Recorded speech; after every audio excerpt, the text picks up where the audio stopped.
이승희 목사입니다. CTS 두란노 성경교실 이제 룻기를 공부하는 두 번째 시간입니다. 우리가 한 주밖에 지나지 않았는데 굉장히 많이 날씨가 이제 가을답죠? 저도 좀 두터운 옷을 입었는데 지난 시간 우리가 함께 공부했던 것 좀 복습을 해봐야 되겠습니다. 룻기스의 역사적인 배경, 시대적인 배경을 우리가 알아야 된다라고 말씀을 드렸는데 룻기스의 시대적인 배경이 어떤 시대에 일어난 이야기가 룻기스의 내용입니까? 사사시대. 예, 사사시대가 아니고 사사시대. 사사시대가 이 룻기스의 배경이지요. 사사사이전은 우리한테 꿈의 로망인데 사사시대에 일어난 이야기를 룻기스가 담고 있다. 그런 말씀을 우리가 살폈고, 그런데 이 사사시대는 대단히 무질서했고 대단히 혼란스러웠다. 그래서 평안도 없었고 하나님의 백성이 하나님의 백성답게 살지 않는 그런 영적인 암흑기, 이스라엘 역사에 있어서 가장 어두웠던 시기가 바로 이 사사시대입니다. 그래서 사사기를 읽어보면 이스라엘 백성들이 타락하면 하나님이 여지없이 그들을 징계하셨습니다. 하나님의 징계를 받으면 이들이 고난과 고통 가운데 살게 되겠죠. 그러면 이들이 뉘우치고 회개를 해요. 회개하면 하나님은 또 그들을 회복시켜 주십니다. 회복되면 이들이 또 타락을 해요. 이런 사이클이 사사기에서는 계속 반복되면서 사사기에서 전체를 꾸며가고 있습니다. 그런데 이런 사사시대가 왜 이렇게 혼란을 겪었을까? 왜 사사시대가 이렇게 무질서하고 혼란했는가? 우리 지난주에 공부했는데 기억을 하십니까? 네. 왜 혼란스러웠죠? 왕이 없었기 때문에 그렇다. 실제적으로는 그들에게 왕이 있었어요, 없었어요? 있었죠. 누구죠? 하나님이 그들에게 왕이었지만 이들은 눈에 보이지 않는 하나님을 왕으로 인정하지 않고 눈에 보이는 왕이 없자 이들은 자기의 소견대로 자기의 생각에 옳은 대로 행했다라는 말씀을 함께 드렸습니다. 여러분, 우리의 왕은 하나님이시다라는 말씀을 우리가 함께 살폈어요. 그래서 우리는 왕된 하나님을 중심으로 해서 살아야 된다라는 말씀 지난주에 아주 제가 강조했는데 기억을 하시는지요? 그래서 지금 신정시대에 사느냐 사사시대에 사느냐 이런 질문들을 제가 함께 드렸죠. 그리고 또 지난 시간에 말씀드린 거 기억하시는지 몰라요. 신앙생활은 우리가 항상 성경이 기준이 되어야 된다. 성경을 기준 삼지 않고 맹목적으로 믿는 것, 이건 대단히 위험하다라는 말씀을 드렸습니다. 왜 믿는지, 어떻게 믿어야 되는지, 무엇을 믿어야 하는지 이런 것에 대해 전혀 기준도 없이 믿는 것, 이건 대단히 위험하다. 그래서 우리 신앙의 기준을 뭘로 삼아야 된다고 말씀을 드렸죠? 신앙의 기준을 뭘로 삼아야 되느냐? 하나님의 말씀. 하나님의 말씀이 우리의 기준이 되어야 된다라는 말씀을 함께 드렸습니다. 우리 CTS 두란노 성경교실을 통해서 이렇게 맹목적인 믿음을 가진 분들이 아주 건강한 신앙, 말씀 중심의 신앙을 다시 한번 세워가는 그런 복된 시간이 되기를 바랍니다. 자, 오늘 두 번째 강의 시작합니다. 준비됐나요? 준비됐어요. 네, 아주 잘하시고 계시는데 오늘 본문 룻기서 1장 1절에서 5절까지의 말씀을 같이 읽습니다. 사사들이 치하던 때에 그 땅에 흉년이 드니라. 유다 베들레헴의 한 사람이 그의 아내와 두 아들을 데리고 모압 지방에 가서 거류하였는데 그 사람의 이름은 엘리멜렉이요 그의 아내의 이름은 나오미요 그의 두 아들의 이름은 말론과 기럯이니 유다 베들레헴 에브라 사람이더라. 그들이 모압 지방에 들어가서 거기 살더니 나오미의 남편 엘리멜렉이 죽고 나오미와 그의 두 아들이 남았으며 그들은 모압 여자 중에 그들의 아내를 맞이하였는데 하나의 이름은 모르바요 하나의 이름은 루시더라. 그들이 거기에 거주한 지 10년쯤에 말론과 기럯 두 사람이 다 죽고 그 여인은 두 아들과 남편의 뒤에 남았더라. 아멘. 1절에서 5절까지를 다 읽어 오시라고 했기 때문에 여러 번 읽어 오셨으리라고 그렇게 믿습니다. 자, 여기 보면 지금 이들이 흉년을 맞게 되자 이들이 선택한 첫 번째 행동이 등장을 합니다. 1절 말씀해 보니까 성경이 이렇게 기록하죠. 사사들이 치리하던 때에 그 땅에 흉년이 들었다. 그래서 이들이 그 흉년을 피하기 위해서 유다 베들레헴의 한 사람이 그의 아내와 두 아들을 데리고 모압 지방에 가서 거류하였다. 여기 거류했다라고 하는 말은 완전히 그의 삶의 터전을 옮겼다는 의미보다 이 흉년을 피하여 일시적으로 그곳에 가서 머물렀다라고 하는 의미가 더 깊습니다. 자, 그러니까 이들이 지금 선택한 것은 흉년을 이기는 그 비결이 모압으로 내려가는 것이었습니다. 물어봅시다. 이 선택이 지금 잘된 선택일까요? 잘못된 선택일까요? 잘못된 선택이죠. 잘못된 선택. 현실적으로는 잘된 선택일 수도 있지만 정말 잘못된 선택일까요? 지금 이렇게 질문을 하니까 갑자기 대답하기가 굉장히 곤란하시죠? 이들이 모압 땅으로 내려간 이유는 왜 내려갔느냐? 흉년을 피해서 잘 먹고 잘 살아보자. 여기가 지금 힘드니까 여기로 옮겨가면 더 좋지 않겠느냐. 그런 생각 때문에 모압으로 이민을 갑니다. 삶의 터전을 옮겨갑니다. 그런데 이것이 잘못된 선택이라는 것이죠. 우리가 지난 시간 함께 살폈는데 이 유다 땅 베들레헴은 하나님의 약속의 땅입니다. 그리고 그곳에서는 이 하나님의 백성들이 신앙생활을 자유롭게 할 수 있는 곳이었고 그 유다 땅 베들레헴에 사는 사람들은 하나님이라는 존재를 인정하는 사람들이었어요. 그런데 지금 이들이 흉년이라고 하는 그 현실에만 함몰되니까 하나님이 우리를 이 땅에 보내셨다. 하나님이 우리를 여기 살게 하셨다. 이곳이 약속의 땅이다. 우리는 그 약속을 받은 사람이다. 라고 하는 자신들의 신분, 자신들의 정체성, 그리고 여기가 어딘가 이 모든 것들을 땅그리채 잊어버리고 흉년만 피하면 된다는 마음으로 모압을 내려갔어요. 이 모압이라고 하는 것은 사실은 오늘 성경에 지명의 이름으로 등장을 하는데 지명이 맞습니다. 그러나 이 모압은 근본적으로 사람의 이름이에요. 이 모압으로 내려갔다라고 하는 것은 모압 땅으로 옮겨갔다라고 하는 지명의 이름이 맞지만 이 모압이라고 하는 사람의 이름이 가져다 주는 의미를 여기 깊이 담고 있습니다. 기억하시는지 모르겠어요. 첫날 제가 지난주에 공부를 할 때 성경에 나오는 지명의 이름 이걸 잘 기억을 해야 된다라는 말씀을 드렸죠. 네. 기억을 하십니까? 네. 그럼 이 모압이라고 하는 이 이름의 의미가 뭐냐? 모압은 그의 아버지로부터라는 의미를 가지고 있습니다. 그의 아버지로부터. 그러니까 그의 아버지로부터 태어난 자식이다. 어느 자식이 아버지로부터 태어나지 않는 자식이 어디 있겠는가? 여러분 우리가 잘 아는 대로 롯이 큰 딸에게서 낳은 아들이 모압이에요. 그러니까 아버지가 그 딸에게서 낳은 자식이 모압이라는 겁니다. 그러니까 이 모압이 가지는 의미가 뭐냐? 육신의 방법, 세속적인 방법, 신앙을 떠난 이런 의미들을 모압은 종합적으로 담고 있습니다. 이러한 백성들이 모압의 백성을 이루고 있을 때 그 신명기 23장에 보면 이 모압의 백성들은 여호와의 총회에 들어오지 못하는 자라고 딱 방점을 찍어 놨어요. 그러니까 하나님의 선택된 백성이 아니라는 거죠. 하나님이 버린 거다. 여호와의 총회에 들어올 수 없는 자. 이 말을 좀 요즘 말로 쉽게 설명을 하면 예수쟁이가 될 수 없다 그런 이야기죠. 하나님의 백성이 아니다 이런 말. 그러면서 그러므로 하나님의 백성들은 이 모압의 백성들과는 교류 단절. 그들과는 함께 교류하거나 그들과 뒤섞인 삶을 살면 안 된다고 하는 것이 성경의 가르침이었어요. 그러니까 모압으로 내려간 것은 잘못된 선택이었다. 그런데 이런 잘못된 선택이 이들에게만 있었느냐? 아니 우리에게도 충분히 있을 수 있죠. 무엇을 보지 않으면 하나님이라는 존재를 보지 아니하면 눈앞에 흉년이라는 현실만 보면 야 여기가 저기보다 더 좋은 것 같아. 모압 땅은 비옥한 땅이었습니다. 여기는 흉년이 들었지만 거기는 아주 물이 좋은 땅이에요. 그러니까 저기는 풍요로워. 저기는 여기보다 좋아. 저기 가면 내 인생이 더 행복할 수 있을 것 같아. 이런 유혹이 있을까요? 없을까요? 있지요. 당연히. 예. 그러니까 자기의 소견에 오른 대로 하는 거죠. 그쪽으로 가버린 거죠. 자, 이것이 이들의 비극의 시작입니다.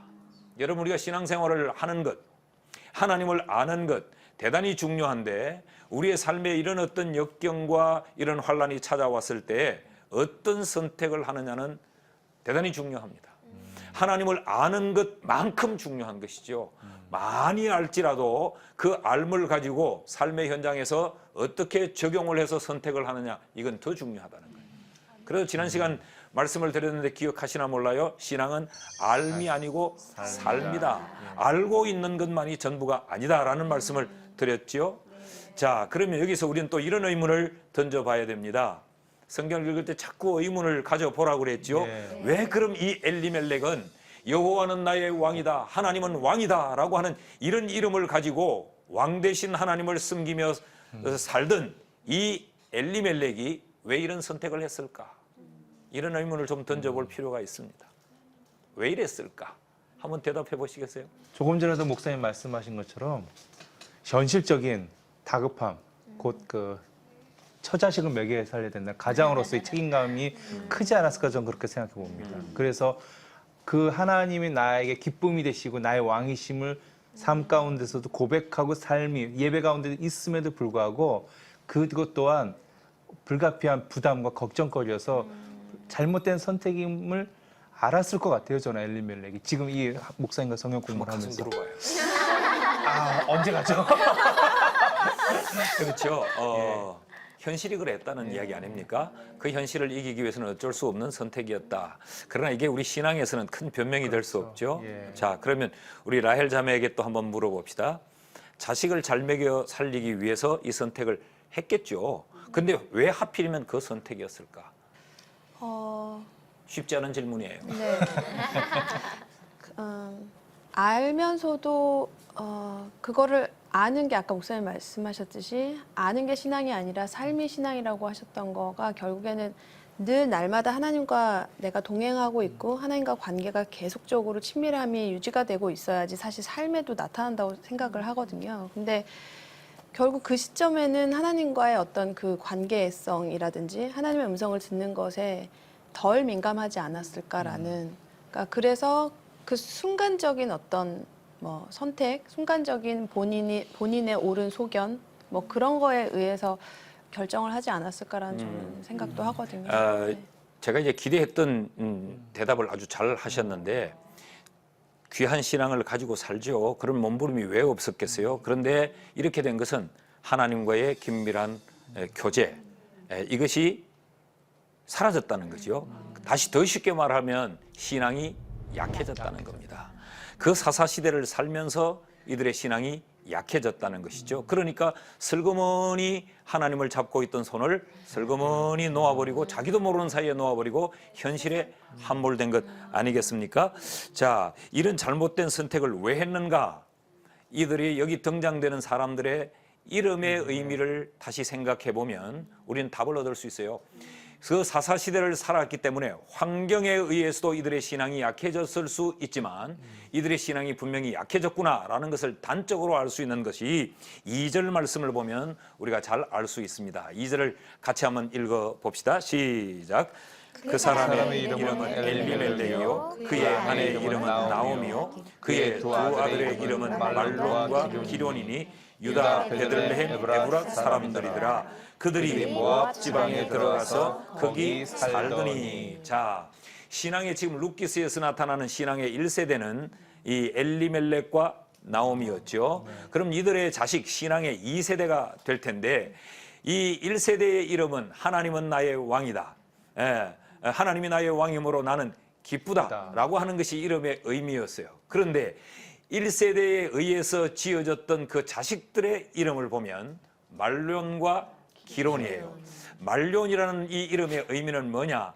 병약하다, 약골이다, 기대할 것이 없다, 그런 의미를 가지고 있습니다. 제가 어릴 때부터 우리 부모님이 늘 제가 몸이 굉장히 약해서 늘 약골이다, 저게 제대로 커서 인간 되겠냐 늘 그랬단 말이죠. 그러니까 그의 이름이 굉장히 비관적이고 절망적이었어요. 그런가 하면 기론의 이름의 의미는 뭐냐? 낭비하다, 소진하다, 끝나다, 이런 의미를 가지고 있어요. 그러니까 이 이름도 굉장히 절망적이죠. 제가 아까 우리 한성 형제에게 엘리멜렉에 가서 한번 물어보자 그랬는데 저도 가서 이거 물어보고 싶어요. 왜 자식들의 이름을 이렇게 지었을까? 근데 우리가 이런 추측이 가능합니다. 사사시대를 살면서 이들이 유다 땅 베들레헴을 떠난 모압의 삶의 터전을 옮겨가기까지 굉장히 힘들고 척박한 삶에 부대끼면서 이들의 신앙은 점점 약해져서 이렇게 비관적이고 절망적이 된 거죠. 뭐 이게 살아서 뭐 하겠느냐, 이 약골, 이 병골, 이 약해 빠진 거, 그러니까 이것에 아무런 기대를 걸 수 없겠다는 것이고, 둘째 아들이 또 태어났어요. 끝냈으면 좋겠다는 마음이 들지 않았겠어요? 모든 게 이제 끝인데 뭐하러 또 이 자식을 어떻게 키우느냐, 이런 의미가 이 자녀들의 이름 속에 들어있어요. 이걸 보면 그 1세대에 하나님은 나의 왕이라는 고백을 가지고 시작했던 이들의 신앙이 얼마나 퇴보하고 약해졌는가를 우리에게 보여주는 단적인 예라는 것이죠. 이렇게 보니까 성경에 등장하는 이 인물의 이름 하나하나까지도 결코 소홀히 할 수 없겠다는 그런 생각이 드시죠? 지금 공부를 잘 오셨죠? 정말 이렇게 또 자기 자랑을 한번 해가면서 공부를 해야 합니다. 자, 그러니까 우리가 경계해야 될 것이 뭐냐? 모압이라고 하는 것을 경계해야 합니다. 하나님의 백성은 어떤 환난과 어려움이 왔을지라도 눈앞의 현실에 우리의 마음을 빼앗기면 안 되고 우리에게 주셨던 하나님의 약속의 말씀, 왕 대신 그 하나님을 주목하며 살아야 우리는 비관적인 삶을 피하고 그런 환경에서도 소망을 가지고 긍정적으로 살아갈 수 있단 말이죠. 저는 지난 시간 공부하고 일주일이 지났지만 여러분이 어떤 대답을 했는가 다 기억을 하고 있어요. 우리 한성 형제에게 질문을 했을 때 그래도 하나님을 믿습니다. 그래도 소망을 가집니다. 이런 이야기를 했단 말이죠. 그 소망과 그 믿음의 근거가 뭐여야 되느냐? 나의 왕 대신 하나님, 그 하나님이 내게 주신 약속, 이 성경의 말씀, 이런 것들이 우리에게 근거가 되고 우리에게 소망이 되어야 된다라는 거예요. 아멘. 아멘입니까? 아멘. 자, 이런 유사한 예를 성경에서는 참 많이 찾을 수 있어요. 대표적으로 성경의 첫 번째 책인 이 창세기에서 우리가 볼 수 있습니다. 창세기에도 흉년이 들어서 삶의 터전을 옮긴 이야기, 아브라함의 이야기를 기억하시죠? 창세기 12장 10절 말씀을 같이 한번 우리 보겠습니다. 창세기 12장 10절. 찾았으면 우리 같이 한번 읽으실까요? 이 모니터에도 나와 있는데 다 같이 읽습니다. 시작. 그 땅에 기근이 들었으므로 아브라함이 애굽에 거류하려고 그리로 내려갔으니 이는 그 땅에 기근이 심하였음이니라. 여기도 그 땅이라고 되어져 있는데 이 땅이 어떤 땅이죠? 하나님이 아브라함을 보내신 그 땅, 약속의 땅, 하나님이 들어가 살게 하셨던 땅, 복 주시겠다고 말씀하셨던 그 땅. 그런데 그 땅에 기근, 흉년이 찾아왔어요. 그러니까 야곱이 아브라함이 애굽으로 내려갔다. 애굽에 가서 거류하려고 갔다. 왜 갔을까요? 이 기근을 피하여 이 애굽 땅에 넉넉함으로 잘 살아보겠다고 하는 마음으로 가지 않았겠습니까? 그런데 그 애굽 땅에 내려간 것으로 인하여 이 아브라함은 많은 어려움을 겪습니다. 우리가 잘 아는 대로 이 아브라함의 이 아리따운 아내를 빼앗기는 일이 일어나지요. 그래서 다시 전쟁을 해서 아내를 찾아오는 일을 겪지요. 이런 일들이 어디까지 발전을 하느냐? 그 다음 장인 창세기 13장에 가보면 10절과 11절 같이 읽습니다. 시작. 이에 롯이 눈을 들어 요단 지역을 바라본즉 소알까지 온 땅에 물이 넉넉하니 여호와께서 소돔과 고모라를 멸하시기 전이었으므로 여호와의 동산 같고 애굽 땅과 같았더라. 그러므로 롯이 요단 온 지역을 택하고 동으로 옮기니 그들이 서로 떠난지라. 이것 보십시오. 하나님의 약속을 잊고 그 땅으로 내려갔더니 이들은 그곳에 마음을 빼앗기게 됩니다. 그리고 선택하는 기준이 달라져 버립니다. 지금 육신의 욕심을 따라 선택을 하지요. 이것이 하나님이 원하는 장소인가 보다도 여기서 얼마나 내가 행복하겠는가, 얼마나 잘 먹겠는가, 얼마나 잘 입겠는가, 이것이 이들의 기준이 되어버리고 말았다는 것이죠. 그래서 아브라함은 전쟁을 해야 됩니다. 조카 롯은 잡혀갑니다. 그리고 이렇게 같이 길을 떠났던 이 아브라함과 롯이 결별을 해야 되는 이런 아픔을 여기 또 겪습니다. 이런 여러 가지 일들을 겪게 된다는 거죠. 그 하나님의 약속의 말씀을 놓치면 망하는 것입니다. 이런 의미에서 보면 신앙생활은 굉장히 단순합니다. 신앙이 뭐냐? 신앙은 하나님의 말씀을 붙잡는 것, 그것이 신앙이에요. 신앙은 뭐냐? 우리가 교회 생활에 열심히 있는 어떤 이런 행동이 아니라 하나님과 나와의 관계에 뒤틀림이 없도록 하는 것, 이게 신앙생활이라는 것이죠. 이런 의미에서 보면 우리가 얼마나 신앙생활을 이런 관계적인 것보다 외형적인 것에 많이 치중하는가, 얼마나 비싼 성경을 갖고 다니느냐, 얼마나 교회에서 아주 거룩한 이런 모습으로 앉아 있느냐, 이런 것들. 이것이 우리의 신앙의 정도를 평가하는 기준이 될 수 없음에도 불구하고 이런 것들이 오늘날 기준이 되어 있는 이런 안타까움이 우리들에게 있단 말이죠. 지금 우리는 어떤지 한번 보십시오. 하나님의 말씀을 붙들고 사는지, 내 판단대로 살고 있는지, 우리 해근 자매가 한번 자신의 형편을 한번 말씀해 보시겠습니까? 아, 저요? 저는 늘 너무나 나약하고 귀가 얇아가지고요. 이 세상 것에 많이 흔들릴 수가 있는데, 그래서 제가 이 CT에서 들어왔는 성경교실을 통해서 공부를 계속 끊임없이 해야겠다는 그 각오가 이렇게 드는 게요. 이런 말씀을 제가 계속 들어야 다시 다잡고 다시 다잡아서 다른 길로 안 셀 것 같아요. 그래서 네. 우리는 끊임없이 공부해야 됩니다. 한순간에 그 길로 네. 빠져나가지요. 제가 저희 교회에 직원들이 한 30여 명 이상 되는데 그 직원들에게도 늘 이렇게 이야기합니다. 교회 안에서 늘 예배와 살고 교회 속에서 살지만 우리는 하나님을 붙잡지 않고 살 때가 많다. 이것이 일이 되어버리는 거예요. 목사에게는 설교하고 신방하고 늘 이런 것이지만 이게 하나님과의 관계를 떠난 채 일로서 일을 얼마든지 감당할 수 있고, 교회 또 여러 직원들이 여러 가지 일들을 하지 않겠어요? 뭐 방송실에서 일하는 분들, 서점에서 섬기는 분들, 카페에서 섬기는 이런 분들도 분명히 일은 주의 일이라고 하나 자기의 생각과 자기의 욕심과 자기의 기준으로 할 때가 굉장히 많아요. CT에서 두란노 성경교실에 오는 분들은 절대 그런 분이 없겠지만 성경 공부도 하나님과의 나와의 어떤 교제에서 공부를 하기보다 그 지식적인 욕구의 충족으로 이곳저곳 다니면서 공부하는 분들도 참 많다는 거죠. 그래서 이단에 넘어가는 경우들이 얼마나 많은지 몰라요. 그래서 성경은 공부를 거기 가서 해요. 엉터리든 말든. 그런데도 거짓말을 얼마나 잘해. 기성교회 들어와서 거짓을 하고 사람들을 미혹하는 일을 하면서도 성경을 공부한대요. 성경을 우리가 가장 많이 열심히 배운대요. 이것이 얼마나 위험한지 몰라요. 나는 오늘 여러분들은 이 하나님의 말씀이 늘 기준이 되어 있고 세상을 붙들지 않는 그런 지혜로운 우리 성경교실 가족들이 될 수 있기를 축복합니다. 자, 이게 참 안타까운 일인데 또 하나, 이 잘못된 선택으로 흉년을 이겨보려고 했고, 또 하나 이들이 이 흉년 앞에서 잘못한 실수가 있는데 그것은 하나님께로 돌아와야 될 시기를 놓쳤다는 데 있습니다. 우리 성경을 좀 읽어 보십시다. 3절 말씀, 본문으로 돌아와서 룻기 1장 이 3절 말씀을 같이 한번 읽습니다. 다 같이 시작. 나오미의 남편 엘리멜렉이 죽고 나오미와 그의 두 아들이 남았으며.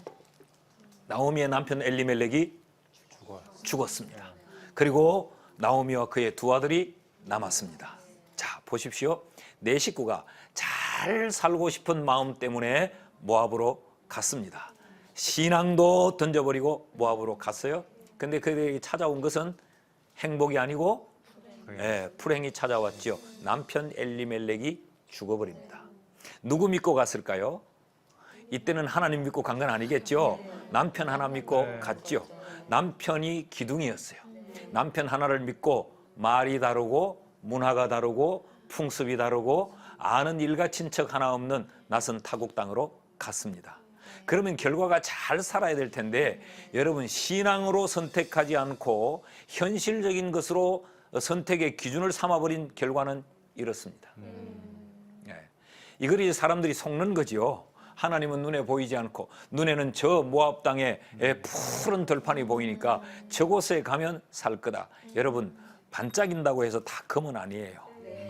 가보면 그게 모래예요. 이들이 속은 거죠. 가서 남편 엘리멜렉이 죽어버립니다. 자, 그럼 남편이 죽는 죽음을 보면 깨닫는 것이 있어야 되지 않겠어요? 그렇죠. 오지 못할 곳에 왔구나. 내 남편이 왜 죽었을까? 이런 일이 왜 닥쳤는가? 이런 일들이 깨달아져야 되죠. 이 엘리멜렉이 지금 자연사한 건 아니에요. 왜 그러냐? 지금 말론과 기론 두 아들이 아직 출가하지 않았다는 걸 보면, 결혼하지 않았다는 걸 보면 나이가 많아 자연적으로 죽은 것은 아니라는 말이죠. 그러면 왜 내 가정에 우리에게 이런 일이 닥쳤을까? 빨리 깨달아야 되는데 지금 이 본문에 보면 깨달음이 전혀 없습니다. 예, 그 두 아들이 죽었는데도 깨닫는 모습이 전혀 없어요. 아하, 잘못 왔구나. 돌아가야지. 라는 판단이 있었어야 함에도 불구하고 그렇지 못했어요. 그래서 성경에 신약 성경의 마태복음에 보면 마태복음 11장 16절 17절을 제가 한번 읽어봅니다. 이 세대를 무엇으로 비유할까? 비유하건대 아이들이 장터에 앉아 제 동물을 불러 이르되 우리가 너희를 향하여 피리를 불어도 너희가 춤추지 않고 우리가 슬피 울어도 너희가 가슴을 치지 아니하였다 함과 같도다.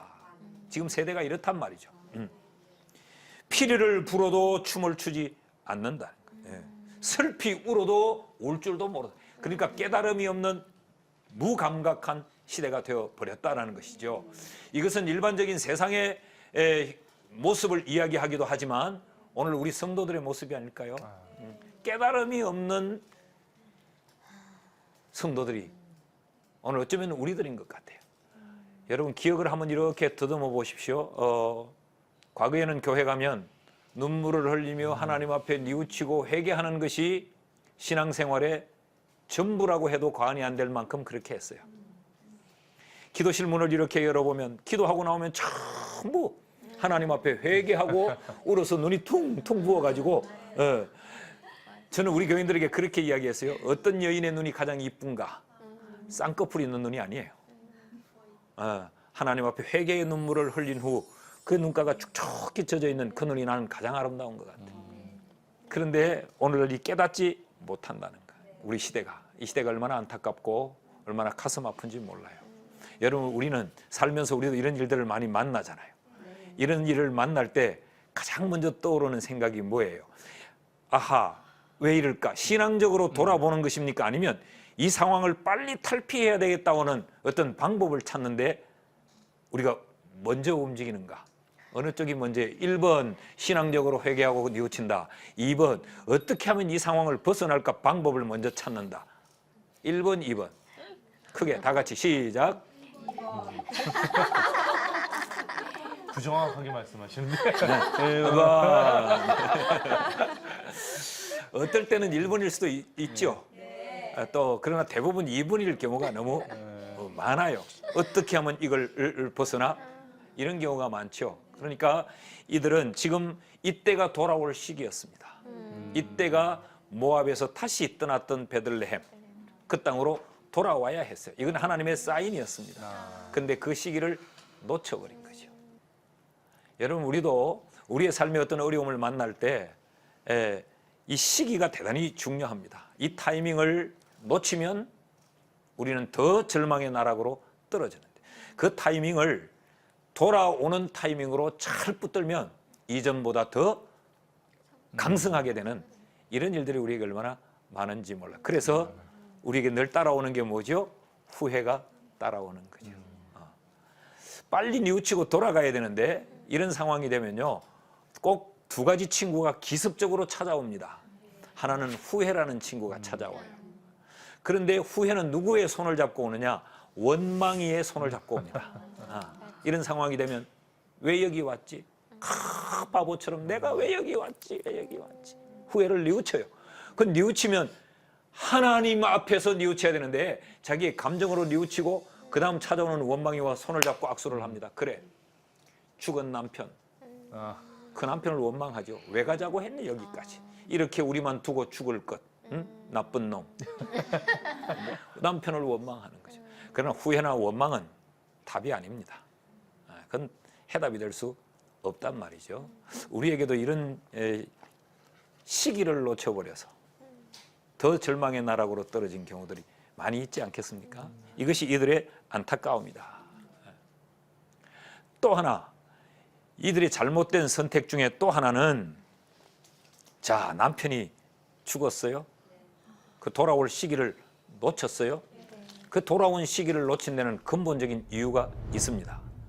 그 땅에 미련을 버리지 못했기 때문에 그렇습니다. 포기해야 될 것을 포기하지 않았다는 것이지요. 돌아가려면 모압을 포기했어야 돼요. 미련을 버려야 됐어요. 그런데 이 모압 땅에 미련을 뒀던 거죠. 그 미련을 뒀던 것을 어떻게 알 수 있느냐? 이 4절과 5절 말씀을 보면 우리가 알 수 있습니다. 4절, 5절 같이 한번 읽어 보겠습니다. 시작. 그들은 모압 여자 중에서 그들의 아내를 맞이하였는데 하나의 이름은 오르바요 하나의 이름은 루시라. 그들이 거기에 거주한 지 10년쯤에 말론과 기럨 두 사람이 다 죽고 그 여인은 두 아들과 남편의 뒤에 남았더라. 보십시오. 남편이 죽었어요. 포기했어야 됩니다. 그럼에도 불구하고 그 모압의 미련을 버리지 않았어요. 거기 거한 지 10년쯤에 두 아들이 다 죽었다 그랬죠. 여기 그래도 10년 동안 살았어요.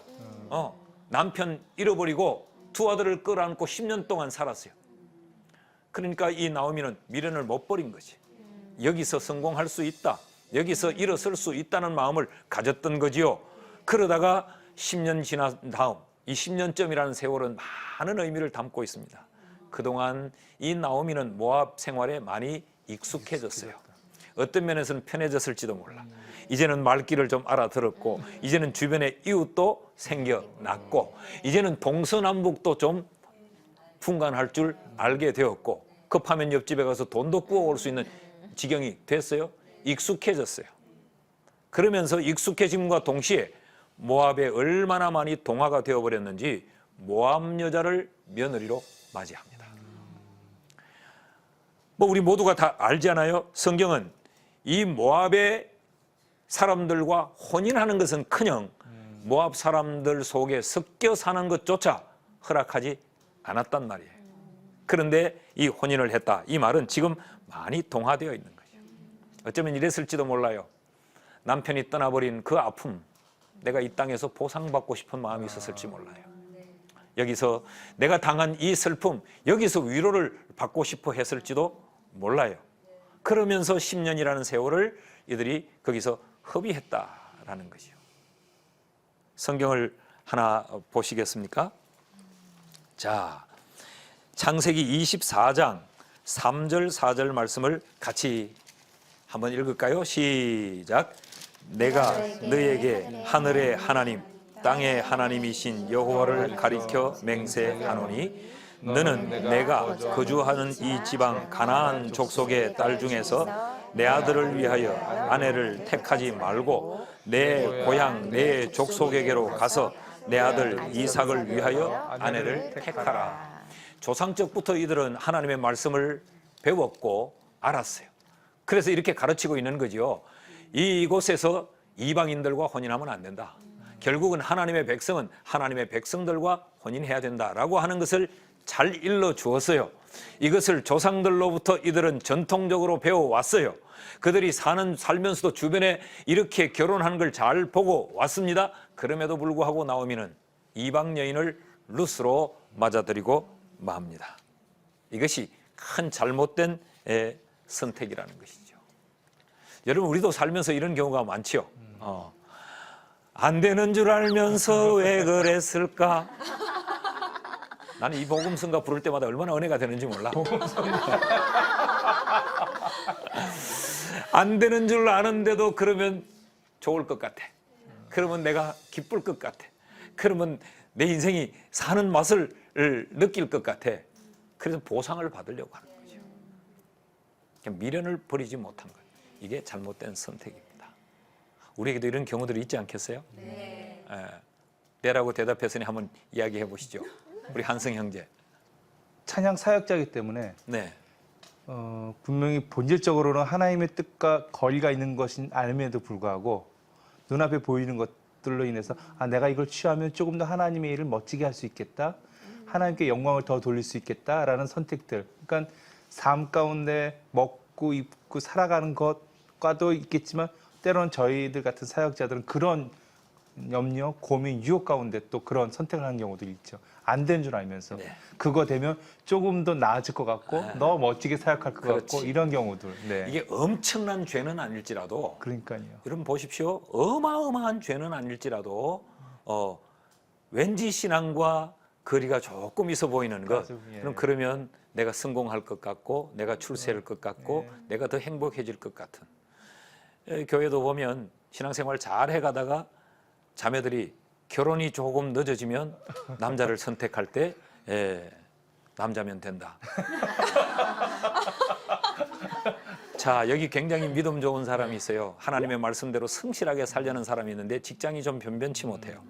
이는 굉장히 불안당 같은 사람이 있어요. 그런데 직장이 너무 좋아요. 자식을 누구에게 결혼을 시키겠습니까? 한숨을 다시. 저는 신앙인이라고 말씀하시지만 현실이 되면 굉장히 쉽지 않은 이야기예요. 저도 저희 큰애를 결혼을 시켜서 지금 이제 우리 손주가 이제 한 달 뒤에 돌이에요. 얼마나 안 예쁜지. 안 보이시는데. 그렇게 안 보이죠? 누가 이 나이를 60으로 보겠어요. 자, 이렇게 오늘 이 룻기 두 번째 시간을 마치려고 합니다. 시간이 참 빨리 가죠. 선택이 중요하다. 한번 따라하실까요? 신앙은 선택에서 빛을 발한다. 빛을 발한다. 개인이 가지고 있는 그 신앙은 어디에서 빛을 발하느냐, 선택의 순간에 어떤 선택을 하느냐에 따라서 그 신앙이 빛을 발하게 됩니다. 한 번의 선택은 10년을 좌우한다는데 한 번의 선택은 영혼을 좌우할 수도 있습니다. 그럼 우리가 이제 좀 마지막 정리를 하고 마음에 좀 담아야 될 것이 있는데 오늘 본문을 우리가 쭉 보면 별것 아닌 내용인 것 같은데 그 속에서 이런 우리의 삶의 모습들이 있구나를 우리가 좀 살펴보았죠. 나를 하나님의 약속의 말씀에서 자꾸 떠나게 만드는 것이 뭘까? 뭐 구체적인 예를 들 수도 있겠지만 하나님의 말씀에서 나를 떠나게 하는 것, 우리가 한 단어로 어떻게 좀 표현도 할 수 있을 것 같아요. 무엇이 나를 이렇게 자꾸 떠나게 한다? 하나님의 말씀에서. 우리 해건자매. 네. 무엇이 나를 하나님의 말씀에서 자꾸 떠나게 할까요? 욕심. 내가 말하려고 했어요. 욕심. 욕심. 다 그렇죠? 똑같이 생각해요. 결국은 우리가 육을 있기 때문에 욕심이 자꾸 하나님에게서 나를 멀어지게 만드는. 그래서 그 욕심은 결국 어떻게 됩니까? 우리에게 뭘 만들어내죠? 죄를 만들어내죠. 그 죄는 뭘 가져오죠? 사망. 망하게 만드는 거죠. 우리가 약하기 때문에 들은 실수하고 넘어지고 잘못할 수 있어요. 그러나 그때마다 우리는 반드시 돌아서야 된다. 하나님께로 돌아와야 된다. 이 돌아옴의 기회를 붙들면 그는 회복되지만 돌아옴의 기회를 놓치면 그는 회복할 수 없다. 포기해야 할 때 포기하지 않으면 더 많은 것을 잃어버리게 된다라는 것이 오늘 성경의 가르침입니다. 이 축복이 오늘 말씀이 주는 이 축복이 우리 CTS 두란노 성경교실을 함께하는 모든 분들 그리고 우리 시청자들에게 넘치나시기를 예수님의 이름으로 축복합니다. 다음 시간 다시 만나겠습니다. 감사합니다.